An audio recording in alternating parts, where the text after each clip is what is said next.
നമുക്ക്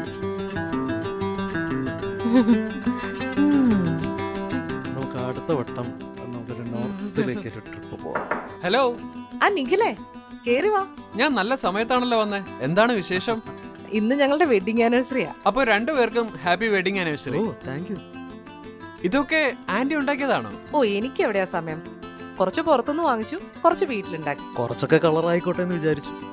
സംഭവമൊക്കെ കളറായിട്ടുണ്ട്, പക്ഷേ സിന്തറ്റിക് കളറാണെന്ന് മാത്രം. സിന്തറ്റിക് കളറോ? അങ്കിൾ, നമ്മൾ പുറത്തുനിന്ന് മേടിക്കുന്ന ഭക്ഷണത്തിൽ നല്ല രീതിയിൽ സിന്തറ്റിക് ഫുഡ് കളർ ചേർക്കാറുണ്ട്. ഇത്തരം കളറുകൾ നമ്മുടെ ആരോഗ്യത്തെ നശിപ്പിക്കും. ഇതൊക്കെ നമ്മൾ പതിവായി കഴിക്കുന്ന ആഹാരമല്ലേ, അതുകൊണ്ട് എന്ത് സംഭവിക്കാനാ? സ്ഥിരമായി കഴിച്ചാൽ ഡിപ്രഷൻ മുതൽ ക്യാൻസർ വരെ ഉണ്ടാക്കാനുള്ള ശേഷി ഈ കളറുകൾക്കുണ്ട്. നമ്മുടെ ജീവിതത്തിലെ സന്തോഷത്തിന്റെ നിറങ്ങൾ ഈ സിന്തറ്റിക് നിറങ്ങൾ കാരണം നശിക്കണോ?